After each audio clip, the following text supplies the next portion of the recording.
la solidarité, c'est une affaire personnelle à la base, enfin, donc du dirigeant ou de la personne elle-même. Après, en tant que chef d'entreprise, on la met en relation avec nos actions de RSE. Alors oui, on en fait. On en fait aussi bien à l'international qu'au local, enfin qu'en local, moi je considère qu'on en fait aussi, sachant que ce n'est pas quelque chose que moi de mon côté je veux revendiquer. Alors à terme ça peut amener des retombées économiques, ça j'en suis persuadé. Par exemple, ce qu'on fait à l'international, ça permet à des gens d'être rétribués justement. Donc ça ne va pas nous profiter à nous directement, mais ça va profiter à tous les acteurs de la filière. Après, on peut faire plein de petites actions, par exemple à l'international, on peut faire localement parlant.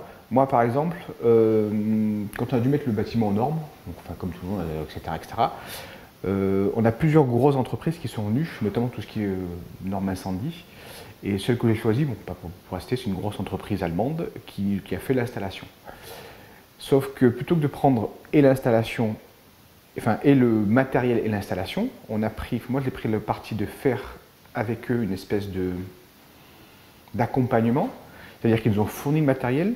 J'ai formé le plombier qui bosse chez nous, le plombier électricien qui bosse chez nous depuis des années. Et c'est lui qui s'est formé donc, à ces techniques et c'est lui qui nous a fait l'installation. C'est-à-dire que lui, ça lui a permis une nouvelle corde à son arc, devenir, mine de rien, un tout petit peu sous-traitant de cette grosse structure parce que maintenant on le connaît. Et moi, ça me permet d'avoir quelqu'un en qui j'ai confiance.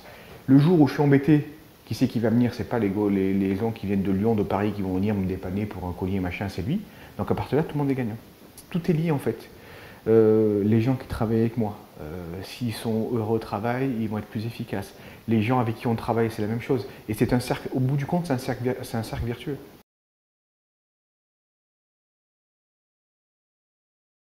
Quelle charge c'est pour nous de faire, enfin je sais pas moi, de monter une filière responsable, c'est peut-être une charge à un moment donné, mais qui va nous rapporter de l'argent après.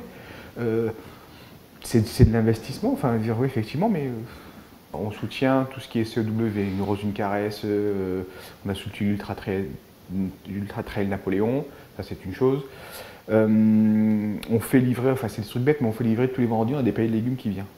Les gens peuvent commander ici leur panier de légumes, l'agriculteur qui vient du haut pays vient ici les livre et chacun fait ce qu'il veut. Tout notre budget cadeau fin d'année, je ne fais plus de cadeaux à mes clients, je le reverse à une association. Donc je suis parti physiquement du principe que je pense que les gens avec qui je travaille n'ont pas forcément besoin de leur boîte de chocolat ou de leur etc. Par contre, il y a des enfants qui ont peut-être plus besoin de cet argent-là, donc le budget cadeau est entièrement investi dans ce type avec une association. On a fait aussi un costume en emploi. Tout le monde a vidé ses placards pour que des gens puissent avoir des costumes pour se présenter pour faire un emploi. Enfin, il y a plein de choses qu'on peut faire qui ne sont pas des charges, qui ne sont rien du tout, qui pour nous, si on réfléchit jusqu'au bout, ça nous permet de vider nos placards, on ne sait jamais de quoi faire nos vêtements. Des fois, on va les mettre pour faire du chiffon, c'est pas forcément le besoin idiot. Donc du coup, qu'est-ce qu'on fait? On la met ici et on s'en sert.